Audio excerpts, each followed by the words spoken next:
Senator Bernie Sanders is an independent of Vermont. This week, he's launching a national tour to fight oligarchy here in America. He's visiting swing districts represented by Republican members of Congress.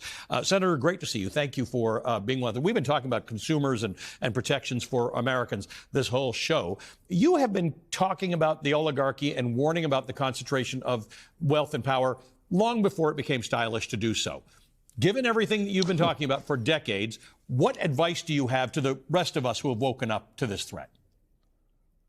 I think the main political point is that we should not forget that in the House of Representatives today, the Republicans have a 3-vote majority. That's all.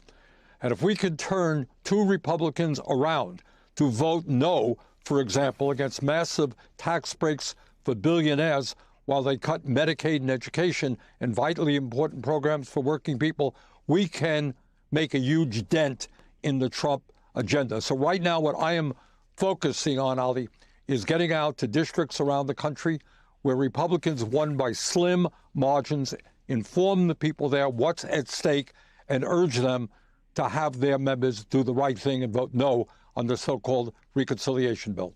All right, so to anybody who's out there who's watching, who might be a Democrat, who might have voted for Donald Trump, might be a Republican, might be a moderate, what's the message? Because in broad strokes, when DOGE was first floated, and it was Vivek Ramaswamy and it was Elon Musk, and they were going to find waste, fraud, and whatever it is in government, in broad strokes, that appeals to people, because we'd all like to have lower taxes and not have any waste. What do you say to people like that, to say, this isn't actually what you were promised? All right, this is what we say. Is there waste and bureaucracy and fraud within the federal government? Absolutely there is. Should we do our best to get rid of it? Absolutely.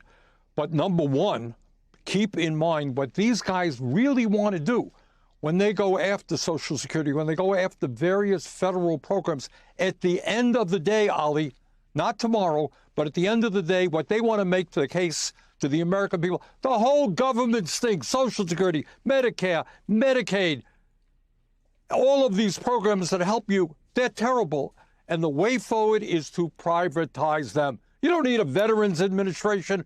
We'll let the private sector and the hospitals take care of our veterans. That is their end game. But right now, what I think we have got to make clear is that when you are throwing 1,000 workers out of the Veterans Administration, scientists out of the NIH, you are harming the well-being of the American people. And as you've indicated, you have the richest guy in the world elected by nobody who is doing that. So that, I think, is what we've got to be focusing on. Do you think, because you're saying we only have to turn 3 districts, there are the places that are up for special election right now are pretty safe Republican districts. You are talking about telling people not to change necessarily their political ideology, but to understand the importance of structure in your government that is there to work for you. Ali, there are very few people in this country who think that at a time of massive income and wealth inequality, you know, when 3 people own more wealth than the bottom half of American society, that billionaires need a huge tax break. Nobody believes that. And at the same time, in order to pay for that tax break, what Trump and the Republican leadership are talking about are horrific cuts to Medicaid, education, housing, and programs that working class people in this country desperately need. The overwhelming majority of the American people do not support that agenda. And our job is to educate, to organize, to put a special emphasis on those swing districts and force Republicans to do the right thing and vote no on that proposal. You just mentioned Medicaid. Donald Trump said last night he doesn't support any cuts to Medicaid, and then today he tweets out that he supports the House Republican budget, which actually includes cuts to Medicaid. At what point, what are the things massive cuts. Massive cuts. And so what point do people register, hey, this isn't an abstraction about big government, this is actually about my life? Well, that is precisely what we have got to do. And when you talk about Medicaid, people may say, middle-class people may say, hey, well, you know, that's too bad. Doesn't impact me. That's just poor people. Truth is that Medicaid not only provides health care to millions and millions of children, 40% of the revenue for community health centers, which provide health care to 30 million people, including many people watching this program.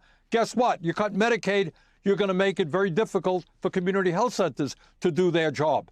You got a mother or dad who is in a nursing home, guess what? 2 out of 3 people in nursing homes get supported by Medicaid. At a time when our healthcare system today is in deep distress, it is a broken system. Massive cuts to Medicaid will cripple it. It'll raise hospital bills. It'll be a disaster for virtually all Americans. What do you